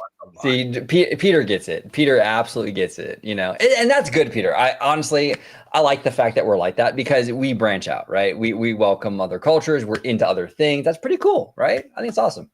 Yeah, absolutely. And then Jesse says, I'm thinking of doing a non-Disney cruise first to see how I would like it. Definitely, like, it's to your prerogative, Jesse, how you want to tackle it. Just know, now I could be wrong. I'm not knocking any other of the cruises down because I have a Disney bias, but just be aware to make sure to look. Now, I don't really know because I haven't really done it. Abby would know more on this, but I do believe they tack on like the extra add-on, so to speak, before like going on the cruise. So it's cheaper up front, but then once you're on there, it's like they charge you for the soft drinks. They charge you for, now again, I don't know if that's all of the cruise lines, but I thought it was a majority. That's the one thing with a Disney cruise They don't do that. They don't do that. It is a little more expensive up front, but you won't have to worry about paying any additional costs unless if you want alcohol or specialty desserts or stuff like that. But actually, Abby is adding in there for a non-Disney cruise. I like Royal Caribbean. There you go. Yeah, Abby's been on more of these, so definitely check out Royal. Now, and do not recommend Carnival. And I've heard that, Abby, as well. You're not the first person. I've actually seen Instagram reels of the smokestacks on fire with the Carnival cruise site. So it's a situation over there for sure, you know? Yeah. Norwegian. Yeah, Norwegian and Princess are really nice. Maybe even nicer visually than Disney, but entertainment-wise, Disney beats them. That's probably true. Absolutely. Yeah. And actually, George and I, like, you got to be careful with the drinks because on Disney, because everything's paid for. You know, you get your food. You can go to the food places. You know, just keep going. It's all included, except for like Palo and stuff like that. Yeah. But I'm telling you that alcohol, what they do, that they do charge you for the alcohol, Peter, and stuff, and Jesse. So when you go, you charge it to the room, and then they bill you at the end of the cruise. And a lot of times that bill is a lot higher than you think it is. George and I learned that the hard way. So. Yes. Yeah, especially at the end when you get the bill. Yeah, just keep tabs. Just keep tabs. Yeah. And Jesse Adventure says, I was in Seattle a couple weeks ago. I saw a Norwegian cruise ship, so I'll probably do Seattle to Alaska cruise. Oh, that's beautiful. I mean, I heard of a lot of Alaskan cruises are very nice. I actually want to do a Disney one. I just have to get the hype to take myself on a cruise to know that I'm going to have to be wearing a coat. Oh yeah. Well, yeah. I mean, and you're a Pennsylvanian. Imagine the kind of coat I'm going to need as a Californian. Dude, you're gonna need bubble wrap underneath that coat. It's crazy. Get some well blubber. Yeah, exactly. Giant Peter Show says, I was up until 2 a.m. on Princess Cruise playing basketball. Nice. Let's see. As I said in the last live, I have the food and drink soda package. Okay, so yeah, so you could do the drink and soda package if that would be easier. He also says they also do sometimes Starbucks packages as well. Well, folks, unfortunately, I hate to end this, but you know we got some more content to deliver for you all, and I want to thank everybody for joining in. We got Jesse Adventure, Giant Peter Show, the lovely Abby, the lovely Cassandra. We have, let's see, I'm just going to go up, Mr. Webba. We have Mr. Jay Shear. We have, let's see, keep on going. Mr. Theme Park Conductor. Let's see. I don't want to miss anybody. I want to give everybody a shout out here. We got Chewy. We got Star Wars Day. You know what I'm saying? We have Chewy. You gotta add Chewy in there. Mr. Chad Freeman. And R2. We got all the way from the UK, Mr. Matthew Murr. Let's see. We got Slimer in the house. Oh, Slimer in. Slimer is in the house. We'll be seeing him in a little bit. Let's see. Well, it was a great and Chad, I don't know if you got Chad. You get Chad? Chad. Yes, I did see Chad. Mr. Tech Bear. Let's see, Chris West. I want to thank you all for joining me. And of course, the man, the myth, the legend, Mr. Orange Grove 55 himself for joining me today on his first Citrico Central live. Sure. Thank you for joining me, bro. It was a great time. Yeah, absolutely. A great time. Always fun talking shop with you, George, and our amazing audience. I want to thank everybody for tuning in and check out more content. We got a lot of content coming here on Citrico Central and on Orange Grove 55. See, Slimer saying, see you guys in 40, because we are recording with Slimer in 40 minutes. We got content churning today. Yes, absolutely. So again, everyone, thank you so much. And as I said, please like, subscribe, hit that notification bell, check out both Citrico Central and Orange Grove 55 for all your sweet juicy but sometimes sticky Disney news, info, and content. Want to thank you all so much. And as I always say in Disney Italiano fashion, stay safe, stay healthy, stay Disney. Italiano out. Yeah,